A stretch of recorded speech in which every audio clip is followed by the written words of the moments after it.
to Represented, the podcast. I'm Aniki Shuru, racial equity coach for online business owners who want to be intentionally inclusive by building a business that is racially equitable. I created this podcast to normalize a conversation around racial inclusion so that fear is no longer the barrier that gets in the way of doing this work. This isn't about perfection, it's about progress. Whether you're taking your first steps or you're well-versed in the journey towards racial equity, this space is for you. So welcome home, friend. Let's get started. From coast to coast, around the globe, we are represented.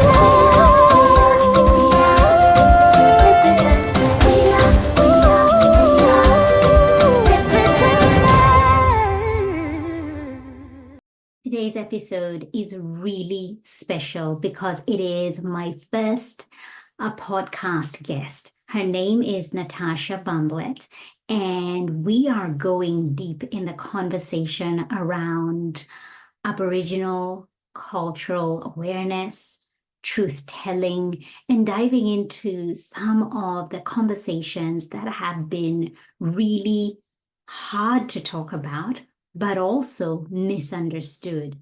Nartarsha Bamblett, known as Queen Acknowledgment, is a First Nations woman living on Narram country in Melbourne.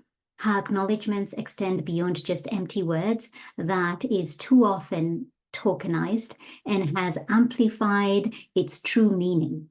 Incorporating dance, song, and soul, they serve as a true representation of Indigenous culture, country, and ancestry.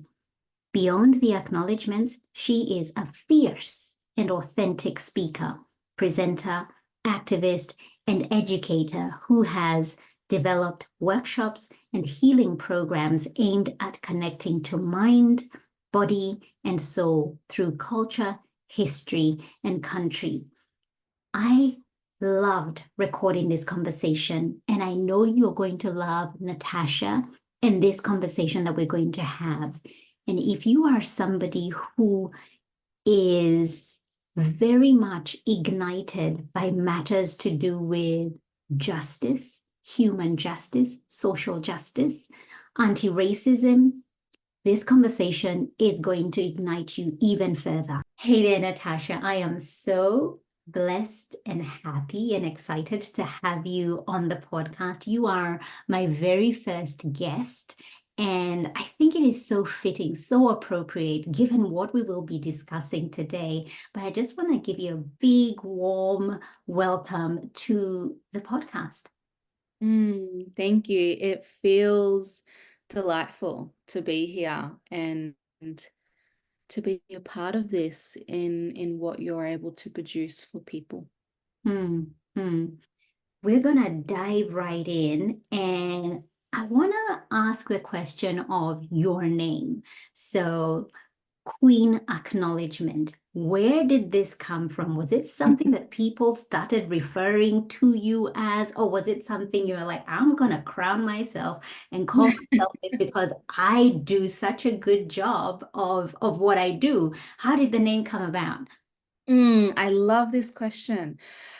For me, it had started when I really started to heal myself and to go on the journey of growth and self-development. And I started to see myself differently. And there was a time where people had seen something in me that I didn't yet see. That being from the Queen herself, Erica Kramer, the Queen of Confidence. I was really being mentored from her in her program, and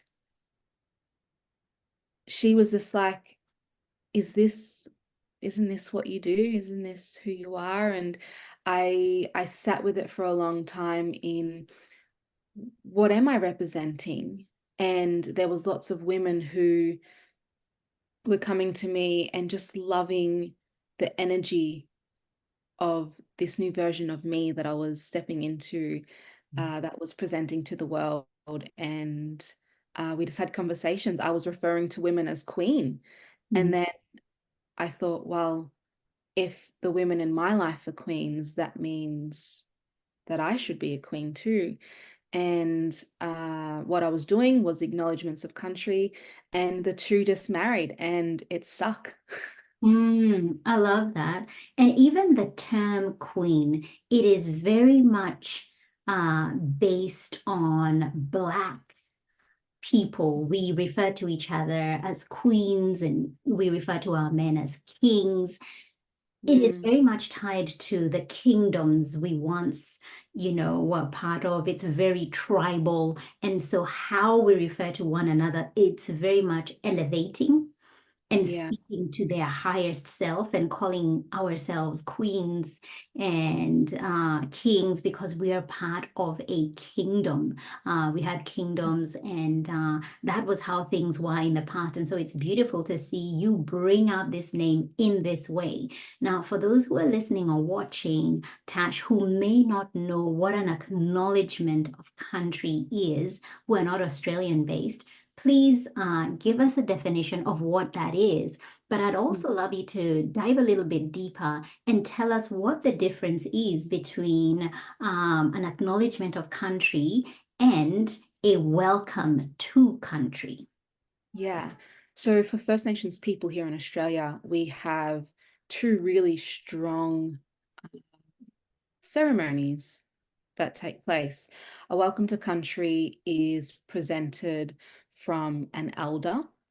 We call them TOs, which stands for traditional owner, and they are custodians of the land on which a gathering is taking place. And an elder of that nation, of that tribal group, of that uh, language and origin would in their life have been past this role and responsibility to take this on to give to the wider nation the understanding of where a person is, the importance of country, acknowledging the connection of First Nations people and the land as the oldest living continuous culture on this planet, and how people, when they come with purpose and to care for this land as First Nations people have. And an acknowledgement holds the essence of that, but an acknowledgement of country is for everyone. So anyone of any color, race, origin, whether you're born here or you've come here, you have the power to acknowledge the place of where you are, the people, the culture, the country.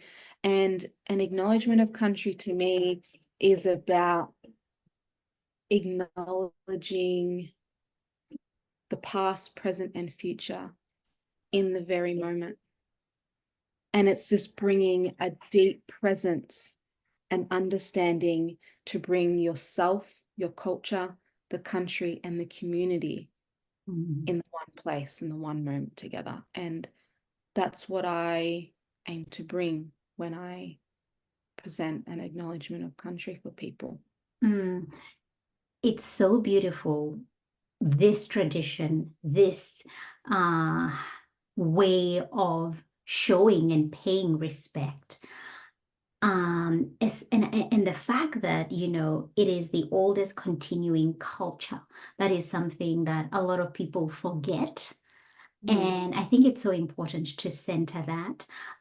What I have found really interesting since the pandemic hit, since 2020, there's been such an amplification, Tash, of acknowledgement of country uh, here in Australia. I we used to do it when I worked in corporate. We used to do it before meetings and so on. But it felt very much like it was still something we were unfamiliar with. We were doing it and mm, trying to make it part of how the culture of the office.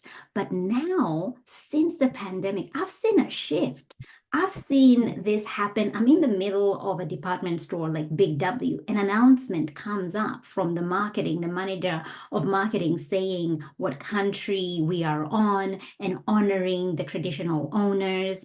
I have had it on airplanes when we're about to land, the country we're getting into.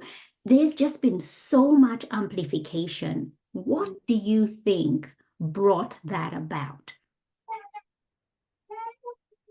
The world and this nation had to stop and look at itself. And there was a deep presence that was brought to every single person and in every single home. And to me, this wasn't something new. As you said, the oldest living continuous culture on the planet. Not does only the nation may forget that, but I think us as a First Nations people have sometimes forgot it. And it was just a reminder. It was a reminder that being still and allowing ourselves to sit with ourselves and our families, it was an ancient practice. And there was hardships that were felt collectively, and the shift was, it's that we had nowhere to hide anymore. And the world was talking about it. And I think in those times, we've evolved as humans to be able to better communicate what's going on, what's been going on, and to look at what's happening and has happened. And I believe that's the shift. Acknowledgement, right? 100%. And still continuing on that notion of acknowledgement, I want to bring in the conversation around truth telling. As somebody who has lived here and called Australia home for close to 24 years now, Tash, one thing that has always been missing is the education around the history of Australia. It is something that is very obvious that we don't know the true history of how Australia came to be. It's something that has either been deliberately left out or something that has been glossed over. People don't want to talk about it or dwell around it. And in the work that I do, racial equity, anti-racism work, working with a lot of online business owners, particularly those based here in Australia, what comes up for them is the disservice they have received from the education system, that they went to school from when they were little kids to growing up and becoming adults and not understanding the true history. So there's a lot that's been hidden from white Australians that hasn't really spoken about that painful history. And so as somebody who does this work, educates in this area, what do you have to say about that injustice, that disservice that is happening and continues to, that we're not able to reflect on the true history of Australia? I can feel it. I can feel the complexities that are held from a society around it.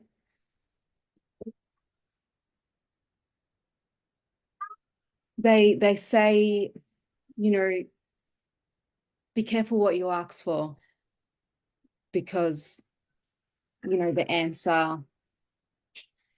answer that you'll get yeah, there is truth to it, and sometimes the truth can be painful to hear. And what I firstly want to say in acknowledging the disservice that's taken place over history, over 200, over 230 years, is, this is what I say in my work to people who show up. Firstly, it's not your fault. It's not your fault that you know what you know and you don't what you don't. But there is a but, and that is that it's your responsibility now. You're responsible for the things that you do not know, the blind spots, the gaps. We've heard closing the gap for a long time. My question is to those who, want to refer to that is, are we referring to the stats of what closing the gap looks at? Or is the gap the silence that we hold in acknowledging what's happened and is happening, and the conversations that aren't being had? And the truth telling, I believe, is the way we reconcile, is the way we move together and build a stronger future. Because then within the truth, we give ourselves an equal playing field, because it allows people that have been hurt, and speaking of First Nations people as a collective, it allows those pains to be seen. It allows the disconnections, the dispossessions, the suppression and oppression of a people's to be heard and seen. And in that place, not only can First Nations people heal, but so can the rest of the nation. Because there lies forgiveness, there lies compassion and understanding. And in the truth, it's not just for those to hear the truth, but it's also for those to speak their truth. And we have to meet. There has to be a meeting. And in this instance, Black and white, Indigenous and non-Indigenous, we have to meet. And that requires us individually and collectively to show up for ourselves and the gaps that lie here. And what is beyond the gap? It's us together. What is beyond the gap? It is us together. Now, taking us a few steps back to a few months ago, back in 2023, October, when we had the Voice to Parliament. And as somebody who was very much pro the Yes campaign, and when you're pro something, the things that come through your feed on your social media are very much pro that.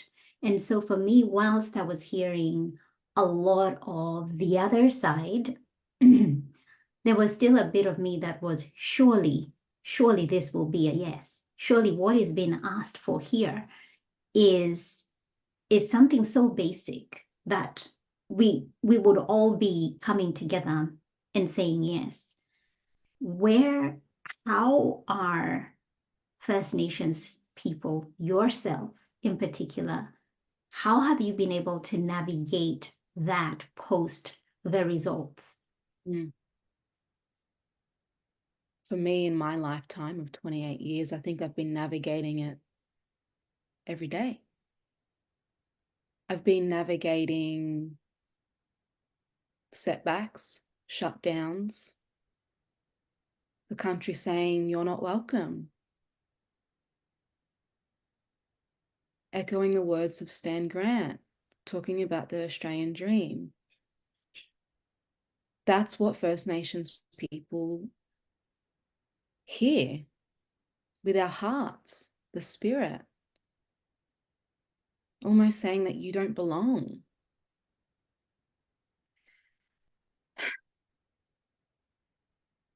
But referring back, we are the oldest living continuous culture that exists, that is spirit, that is connection, that is history, that is strength, wisdom, knowing.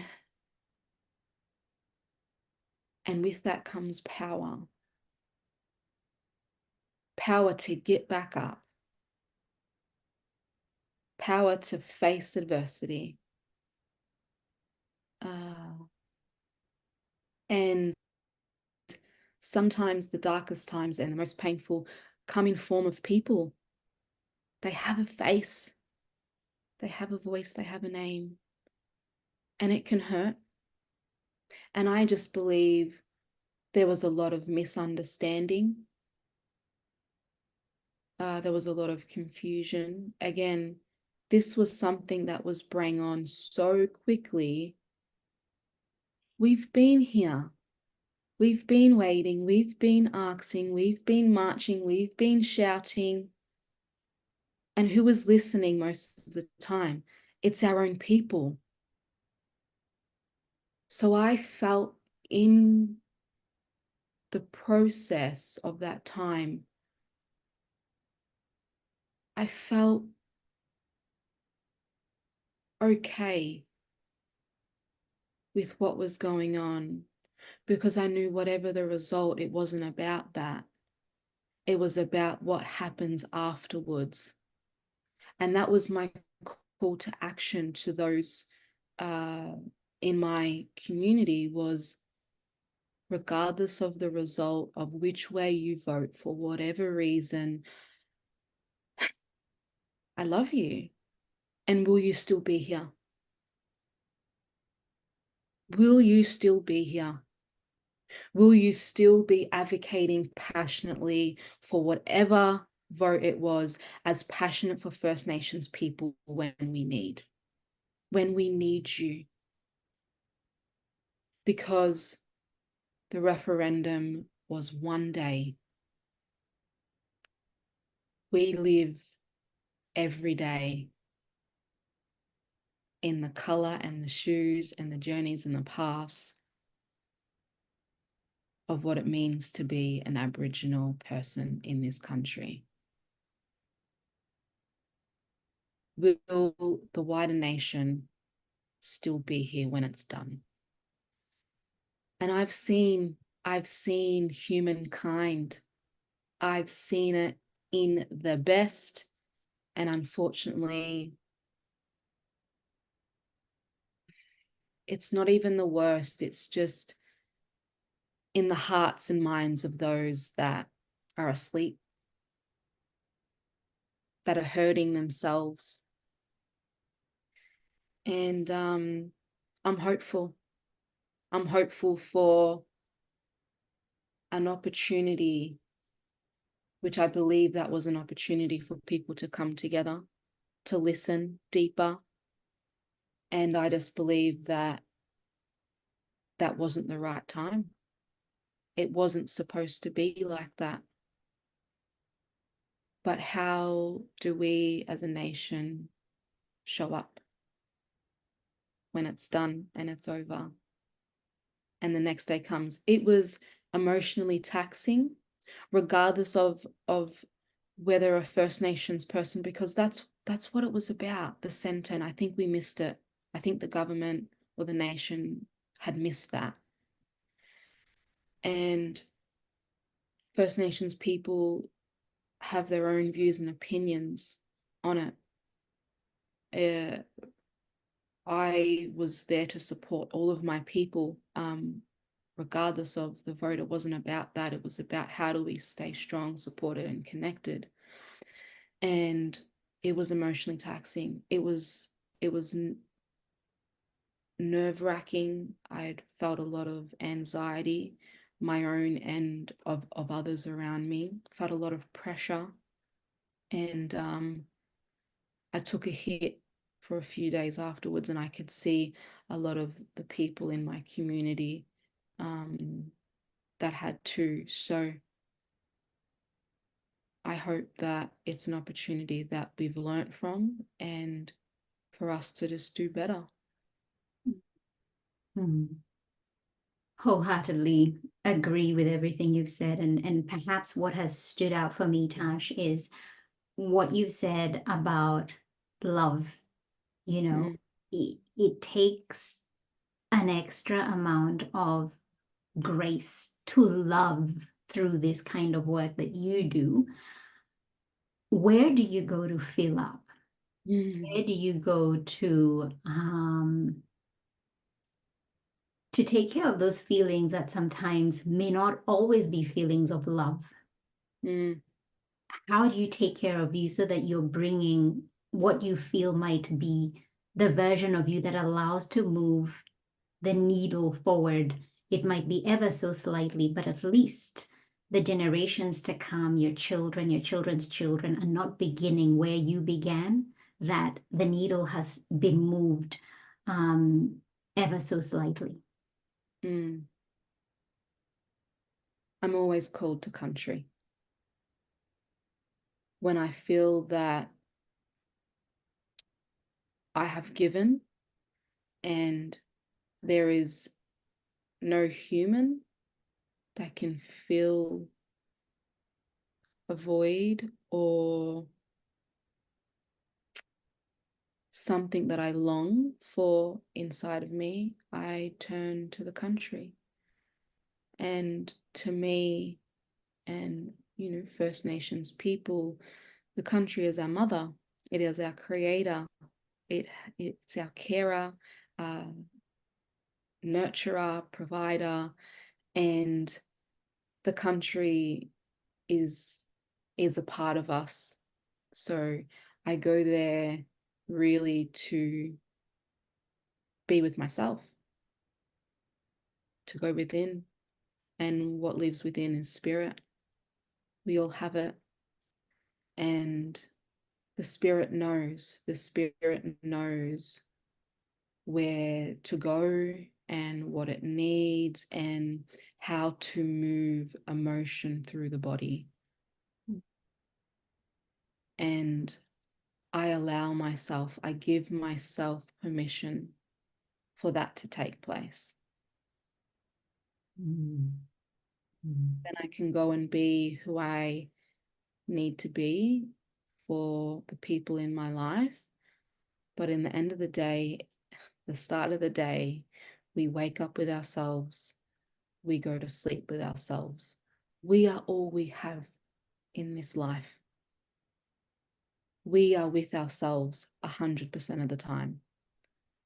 And I choose to show up for myself. And the country is the best place to do that because it's a beautiful reflection of who we are as human beings. It absolutely is. And what a reminder about the things that ground us. What a reminder about the fact that we are with ourselves 100% of the time. And so how are we caring to that self? I want to shift gears now as we almost wind up. And I want to talk about January 26th. That date is a date that has, again, brought a lot of division in Australia. When I first came as a international student from Kenya, it was a day of huge celebration. As somebody who did not understand or know the history, it was very much a day where we're going to go see the fireworks in the evening. We're going to celebrate the culture of Australia and embrace it. And over the years, and I must say for me, the awakening began probably around 7 years ago. I was working in human resources and we had an intern who was Aboriginal. I remember telling him, the following day was going to be a public holiday. And I remember telling him, a happy Australia Day. But something in me just felt off. Maybe it Mm, was the energy he gave off. He was a very soft-spoken gentleman, very, he's not somebody who would have said something back like that's inappropriate, Annie, or whatever. But it just hit me. It just, in the silence, in the energy that was exchanged. And I remember as soon as I said it, I felt like, I don't think it's right to say that, but I didn't yet know what I know now. And so, given everything that has been happening in the recent years, and for those of you who are listening who are possibly not Australian, January 26th was made a public holiday in 1994 to commemorate the landing of the first fleet in 1788.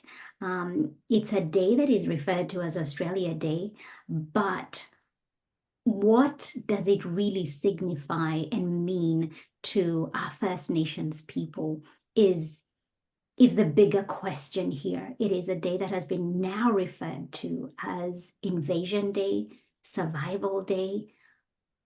What's your take here, Tash? I'd love to hear your thoughts and yeah. possibly where we go from here, because it's a lot of awakening. For Mm, me, there is no way, there is just no way that that is a day that I can look at as Australia Day. mm, Knowing what I know now, and as every year goes by, the knowing sinks deeper and deeper. mm. You said something that stood out to me, and that was reflecting in my own words, nothing is louder than silence. And to me, growing up, this day, January 26th, has always been a day of mourning and being connected to the nation and people from Kamargunja that had declared this as a day of mourning for our people. It was about gathering, it was about connecting, and it was about healing. It was about honoring those that have come before, that have carried hardship, sacrifice, inflicted traumas on the men, women, and children, uh, from the landing of the fleet and colonization and the ripple effects that have taken place from that day. What has been lost,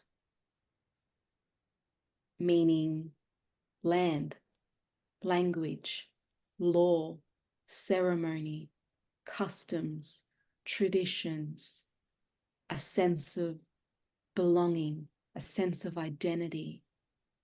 We have lost our connection, knowledge and knowing to these things, of the way we live it. For some people of this country, First Nations people, it still exists, and boy, it's rich and filling, and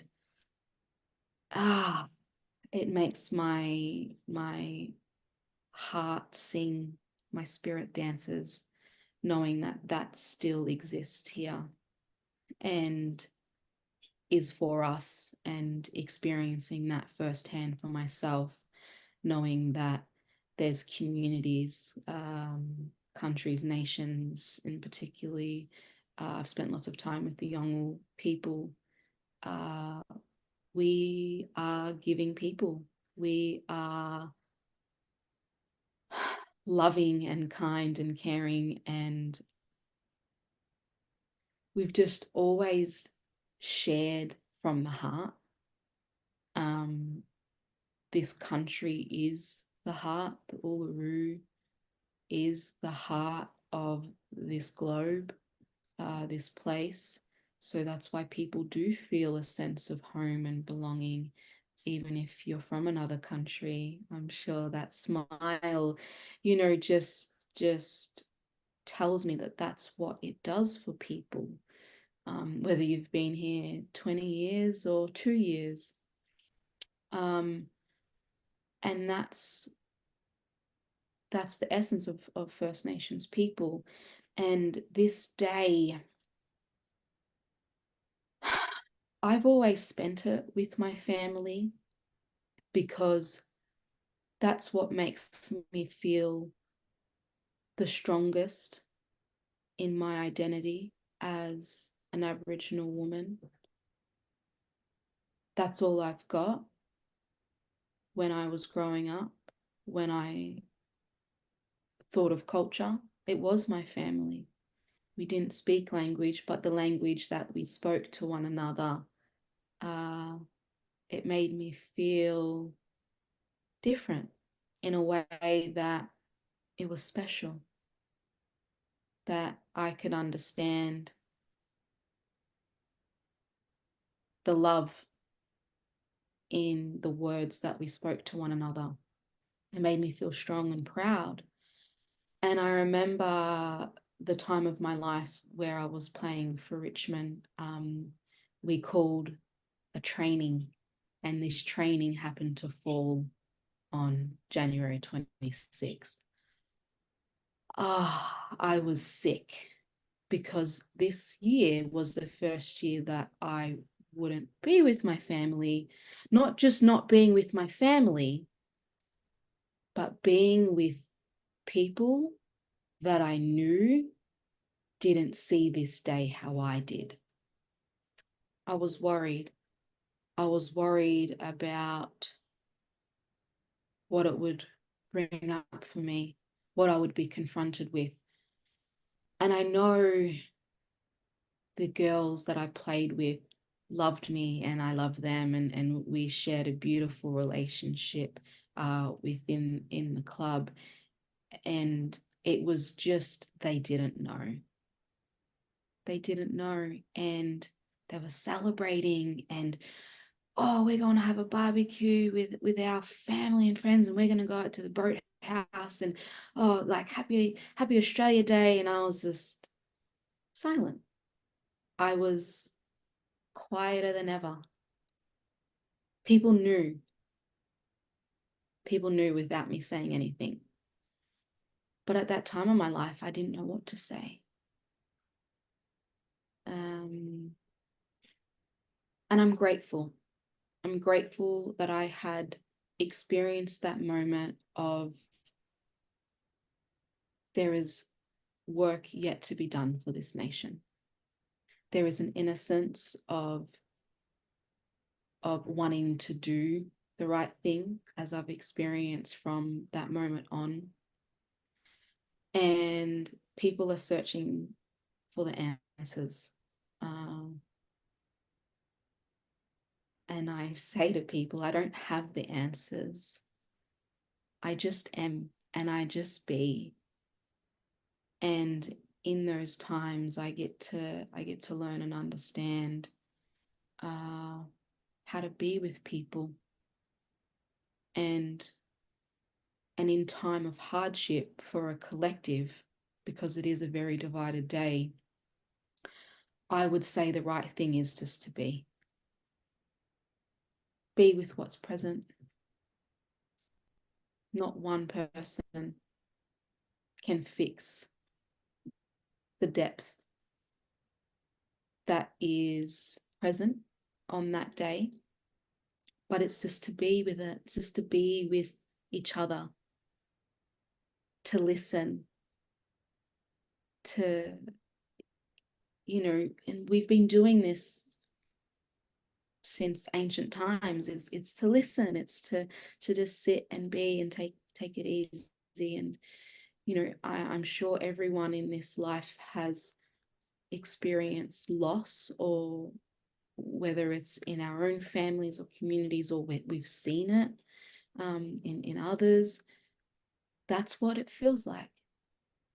It feels like there has been a loss of life, and that's what that day signifies. Things of our identity that have been lost in the presence of somebody's life day to day, the loss of people, and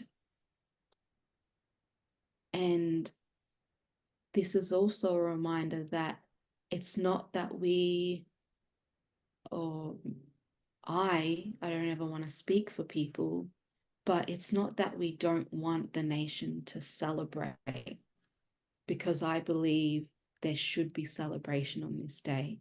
Just as if we lose somebody, we celebrate their life of what was. There is 65,000 plus years to celebrate in the mourning of what has been and what is here, the leaders that are here, the voices that are being shared, the presence, the impact has come from what's been before. Mm-hmm. And that is a blessing. That is beautiful. That is a gift. And I always find it in my heart to celebrate my ancestors, who I am and who I've come from, and the land of what it has given to so many people, our people, Australian people, the world. It's given such opportunity to those for a better life. And I hope that for this day, people can just be with the truth. That this history has a dark history, sad, painful, but we have the opportunity to be a part of a better future. And together we get to create that as a nation that we know as Australia. Mm. And so, for somebody who's listening, and probably this is the first time they're having a deeper understanding, they hadn't quite understood what January 26 is, or this somebody listening or watching who has been stirred up in their heart, there's a conviction happening. What is something that they can do on January 26th? Yeah. To stand in solidarity with First Nations people and to educate their children, because the next generation needs to be exposed to truth telling. What are some of the things that they can do on January 26th that is different to perhaps what they've done before? I love the story that you've shared there about, the fact that the people you went out, on that particular day didn't understand what January 26 means. And truly, it was a celebration because they didn't know. Now, now that you have language, now that you're able to possibly, educate, how would you have people support First Nations people? I would say that there's no excuse for us to not know something. We have access to knowledge at our fingertips. So we have 364 days to look into the history of Australia outside of January 26 and allow that to be what it is for First Nations people and the impact that it holds, and for you to be a part of the impact of what it could mean to First Nations people that are here present in the process of it. January 26th, there's a beautiful festival and gatherings that I'm sure is held across this nation, but in particularly Melbourne, we call it Share the Spirit Festival. That's just one thing. And I believe it's just the essence, sharing the spirit of First Nations people, our ancestors, and allowing the spirit to live on in the present, and to be with that, and to listen, to amplify, and to just show up. Your presence is bigger than you. I stood in the crowd of the March 2022.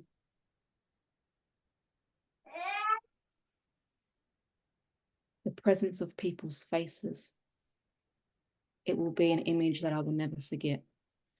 Don't ever underestimate your presence. Tash, that is a beautiful place to end. So Tash, tell us, what are some of the ways in which people can connect with you, and if they want to work with you, how can they get in touch?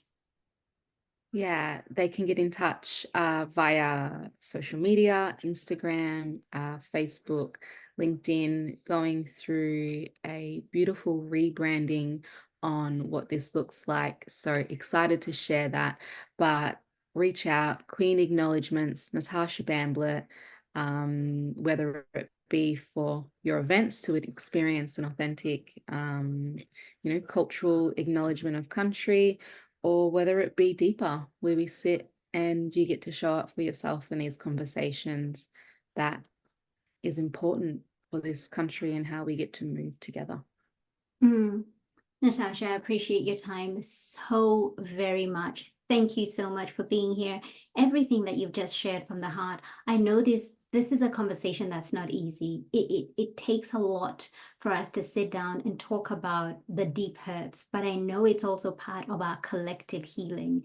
And I am so grateful and really, really, my heart just feels so full to have this connection with you and to be able to have this conversation.